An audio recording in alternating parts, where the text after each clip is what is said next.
the light touches is our kingdom. Okay, not really, just kidding. But konnichiwa, YouTube! Welcome back to Archeage Live with your host OnlyOneShinobi. And today I've got a special land episode for you all. Today we're going to take a look at land, how to get land, how long it takes to get land, and the secret to getting lots of land. So, as I was telling Shade Runner here, this is our kingdom. Not where I'm standing, actually. This belongs to my neighbor. She's got quite a bit of land, all those pines, yata, and the larders here. But my kingdom actually starts where hers leaves off. So let's take a quick tour of what we got. I'm going to show you, because we've got some plans for this weekend. So I want to film this now, just to show you the change. So this is the before, and I'll show you the after as we continue. So first, let me show you what my guild has. We'll start here from this 8x8, which is ours. And this gazebo, which you can barely see because it's covered with trees for a reason. All the land up through this 16 here. This gazebo is not ours. And from this direction, we go sort of around this way. The house belongs to the guild. Over here to this aspen farm. And then back down this way. And it's taken me, just so you know, it's taken me and my guild about 2.5 months to move into this area. So it's taken a long time, and collectively we've probably spent around 10,000 gold. I'm not really sure how much gold we've spent. So this is actually also ours. The 8x8, this cedar farm here. What else? Let's see, these farms, this thatched, the house, and it continues back here. We've got another 8, and this 16 as well. And back in the corner, this house is not ours. This guy we've been talking to, I think his name is Cole. What's his name? Yeah, Cole, if you're watching this, will you just sell us your frickin' house? He wants to sell for 1,000, which is not worth it. Land here in Solus Headlands is now selling for about 200 or 300 for 16. So there's no way I'm going to pay for it. But come on, you're right in the middle of all of our land, dude. This farm, this is also ours. All of this back here in the corner belongs to Lord Raylan. He's a guild member. And I think this 8, I'm not really sure. This guy, Squirrely, another guy who, refuses to sell, but is going up for demo on the 15th, so I will be back for you, Squirrely. And then back into this area. I'm hopefully buying this house pretty soon. So we've got quite a bit of land here. Everything in my name is from these yata over to the 8x8 and then back to the aspen farms in the back corner. All of this is in my name, well, most of it. Some of my guildmates are holding these 8x8s here for various reasons, and also this 16. But all that's going to change, so take a look at now, look at our kingdom, and I will show you the after. And through the magic of video editing, I now provide you with the after of our kingdom. So as you can see, we've got a brand new structure here, which is a guild mansion. That's right. It took me 2 months, a lot of planning, a lot of headaches, and a lot of money, and finally we've got a guild mansion here. So as you can see, we took down a lot of the gazebos. I actually recorded it, but there's something wrong with the footage, so I can't show you how we demolished, unfortunately. But it took us about 3 minutes, 7 people, bunch of demolishing all at the same time to get this placed, and finally, Inconceivable, our guild has an official guild mansion right here in Halo Hollow, next to the specialty crafting bench and the auctioneer. So the placement is fantastic, and that's 2 months of my hard work and negotiations with people in the surrounding area. That being said, we shuffled a little bit of land. I've now got this gazebo and some of these 16s back here in this area. The rest has gone to the guild, and we're in the process of building it already. I think that we've got, let's see how many. 14 packs in already, and we're gonna keep working on that. We should get this up shortly. I'll be sure to show you the mansion once it's complete. It should look like that one back there. That being said, I wanted to create this video. I wanted to show you what you can accomplish with some time, some patience, and a shitload of money. So I've spent, all together with the guild money and other guild members, we've spent maybe, more than 10,000 gold here in this area. We've got the mansion now, we've got some gazebos, some houses in the back. I took you on a tour earlier. Everything else is pretty much the same, but it took a lot of time and a lot of effort. It took 2.5 months from the moment we first decided to move out here. And I thought that I'd mention this because a lot of people on the forums seem to be complaining that they buy patron and they can't place land. So in the rest of this episode, what I'd like to do is share with you my secret to getting land, the best way to get land, and how to monopolize an area like we pretty much did here. So what I'm going to do then is take you on a trip, on a tour of the various places I've lived and my journey to get here, to put a mansion down. This is not in my name, it's in the GM's name, but it is a result of my work. And I can show you how to do something similar. So first stop on Nostalgia Express is Arkham Iris, Parched Sun Settlement. So here we are. This is Parched Sun Settlement out in Arkham Iris, if you look at the map here. This was the first place I ever got land down here in this housing area. We'll take a look at where it used to be and see what it looks like now. Now you'll recall this city from some of my early videos. I think the very first alchemy video I ever made, I made right here at this crafting station. Ah, the memories. Good times, people. I absolutely hated living here, to be honest. I don't like the area. I don't like the desert. Now we're in Solus, which is still the desert, but that's life, I guess. People seem to think that the veteran patrons had an easy time getting land. If you ever read the forums and one of those land complaining threads, people seem to say, oh, veteran patrons had so much land, it was so easy to get land, why don't they understand how difficult it is now? Well, let me tell you, it was a shitstorm, okay? Now, I started back in Head Start. I actually had some difficulties logging in due to some sort of authentication issues, so I didn't get into the game until day 2 of Head Start. Okay, now I thought, paying a little extra to get Head Start, I'd have a jump on the land issue. Not at all. That was not the case. Head Start was a big clusterfuck. I mean, anyone who participated would understand how that worked. I don't recognize the area. So what happened was I started on day 2, and we rushed to get our farm done in the basic farm quest. So at about level 10, we got our first scarecrow garden, the small 8x8, and my partner and I were looking for a place to put it down. Now, the starting area for Hourani is right here at the barren sandhill. We thought, we weren't that experienced, so we just went to the closest area and looked for farms. We probably should have went somewhere else. We could have found better location. But we just grabbed the first land we could, because at that time, this whole area was already completely full of unbuilt cottages. Within one day, it's 24 hours, everyone had already gotten their 16 by 16 house designs and filled this entire area. So I started on day 2 of release, and there was absolutely no land available. We were lucky enough to find a 16 by 16 approximately in this area. It looks like the land has changed a lot since I was here last, but we got 2 16 by 16s, right, 2 8 by 8s, sorry, right next to each other out here in this area. Is there space here? And we were able to start farming that way. Right.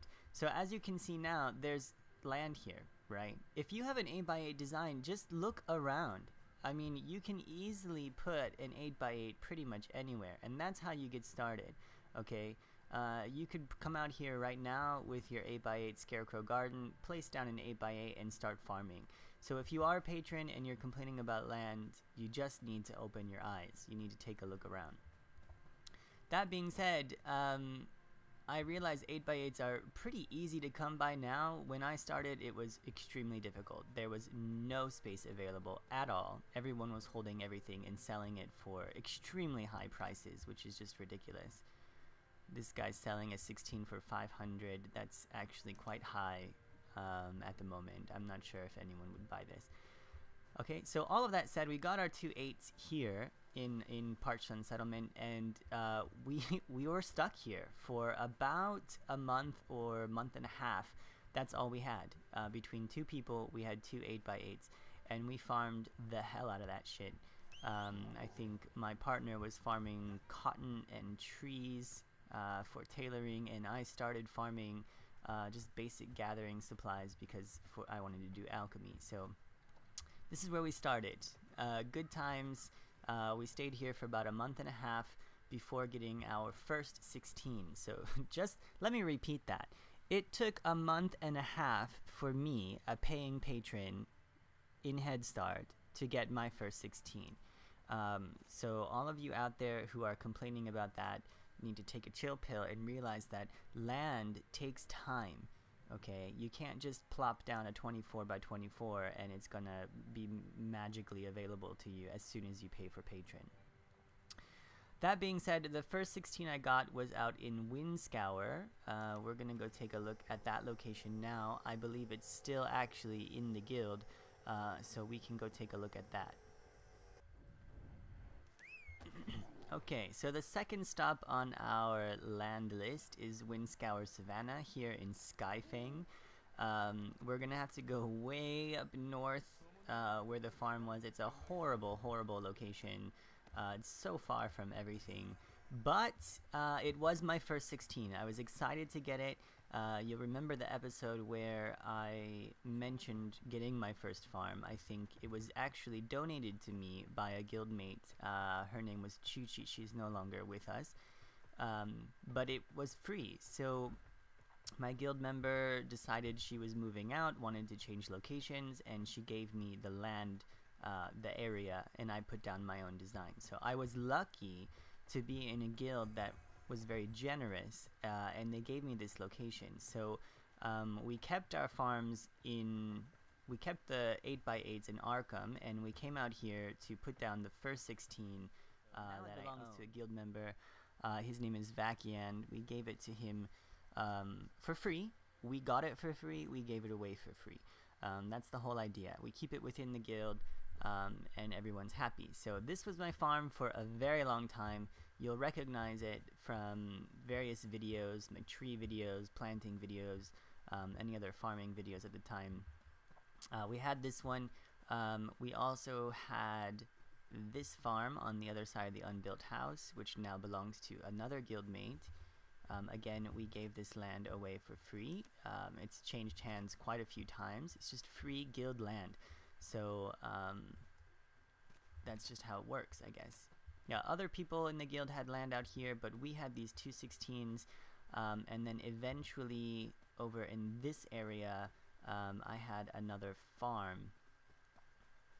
I bought this one from the seller. I think at the time I paid, what did I pay, 300 or 400 for it, which now for Windscour land is just ridiculous. You don't want to pay that much, I think.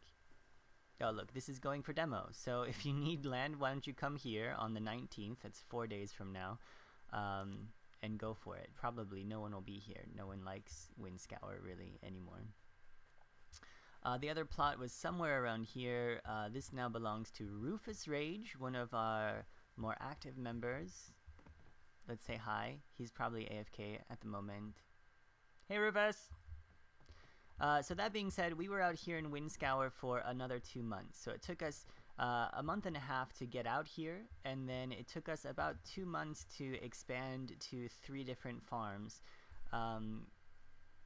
And at the same time we kept Arkham Iris. So that's already 4 months into the game, and all I've got is 3 16s. That's me and my partner, so between 2 people.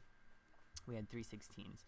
At that point, I think Auroria came out, and that's where we went to next. Okay, so here I am at now an unbuilt house out here in Auroria. We're actually in Nuimari, over here in Nuimari. So you'll remember from my Auroria video, we came out here as a guild to get land together, so we could build up a guild zone, which now no one lives here anymore. But at that point in time, we owned quite a bit. We were able to put down a lot of houses in this area, a lot of land, and Auroria land goes up for demo like all the time. Okay, so if you're looking for land and you don't have anywhere to put it, you need to come to Auroria. That's the very first place you should look. This whole area, Nuimari, Hiedmar, Markala, Calmlands. Don't go to Diamond Shores, that's new, everyone wants to live there. But these 4 areas, they're extremely unpopular.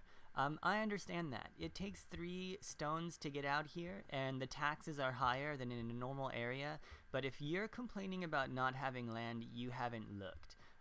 Auroria land goes down all the time, everywhere. There should be plenty of space for you if you just look for a demo and come and grab it.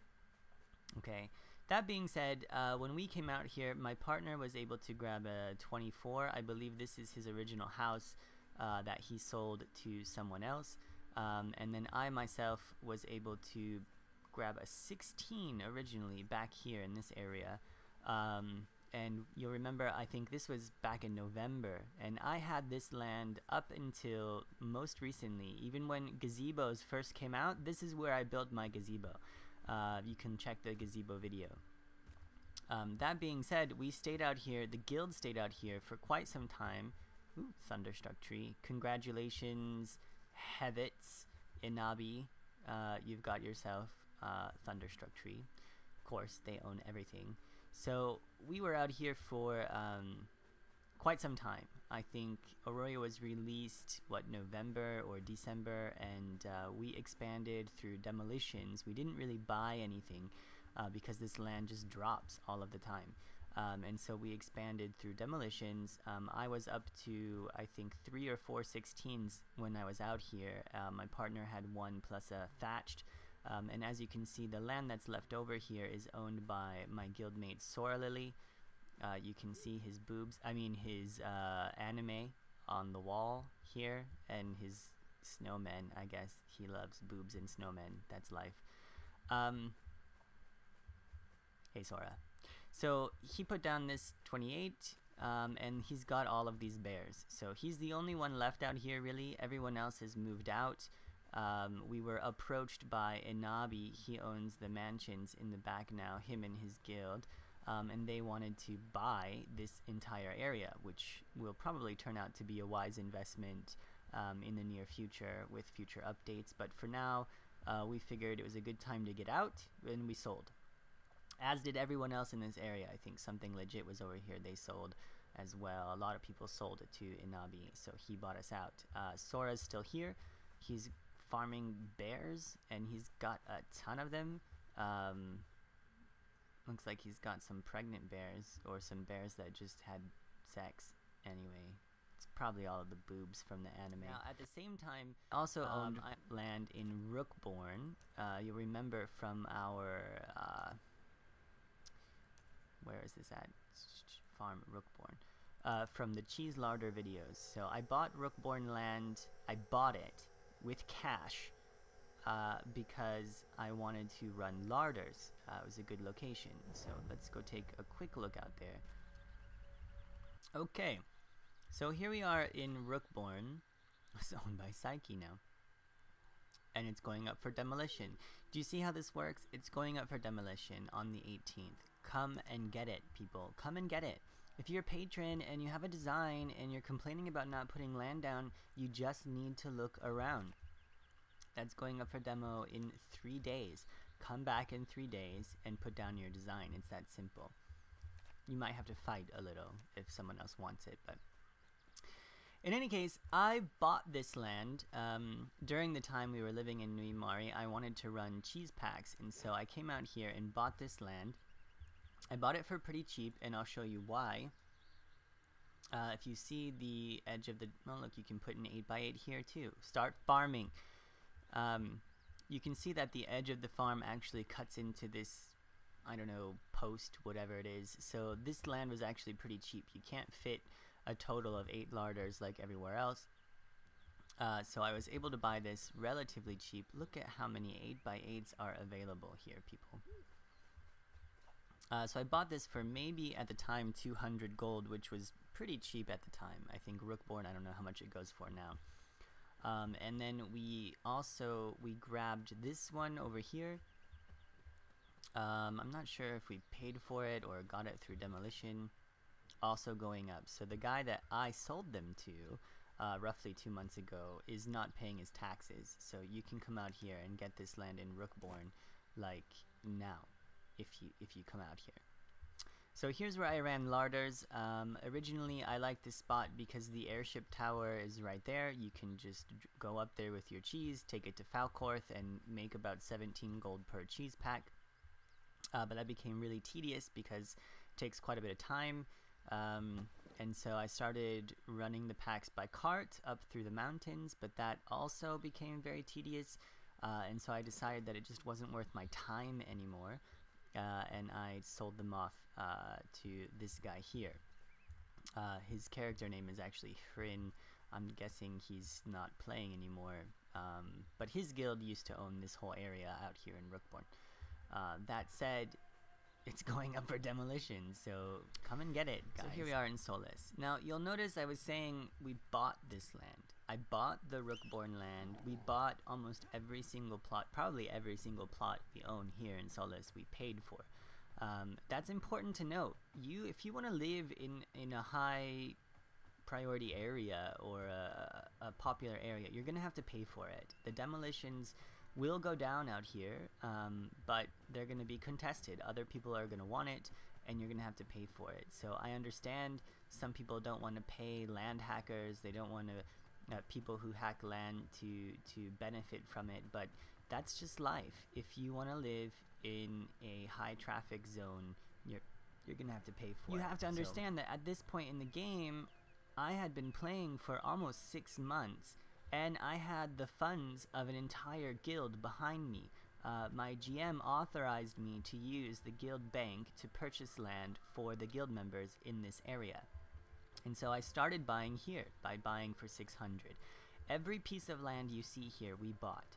And most of these plots were going for about 400 to 600, some as much as 800 gold for a 16 by 16. And I bought them. We bought them, and some of the guild members paid for it out of their own pocket. I paid for land out of my own pocket. But it took a lot of time, it took a lot of money, and it took a lot of effort. Okay? If you're looking for land, you can find it. Start with an 8x8, start with 2 8x8s, get 3 8x8s, it doesn't really matter. Get the land you want, start farming, start making money, and take your time, okay? Unless you're rich or you're pay to win, you're not gonna come out here with 3,000 gold able to buy an entire area, okay? You don't just become a land baron overnight. Just because you have the ability to place land doesn't mean you're going to be able to. You need to start small and work your way up. So get yourself your 8x8 farm, get a couple of them on multiple characters, and start finding a space to put it down in. And you think that maybe it's not so easy, Shinobi, maybe your population on your server is low. Well, that's bullshit, because Kyrios is one of the most populated servers, okay? And look, we just put this mansion up, and this guy took down his 8x8. There's a spot here. Come and get it. Come be my neighbor. Move in next to me. I'll help you farm, and I'll teach you the ways of becoming a land baron ninja. In any case, I hope this was helpful to you. I hope you guys enjoyed my long process leading up to getting a mansion. And hopefully when this is built, my GM will allow me to put some pictures on the wall with my lovely, beautiful face to let everyone know that Shinobi had a part in it. Alright, until next time then, go farm. Shinobi out.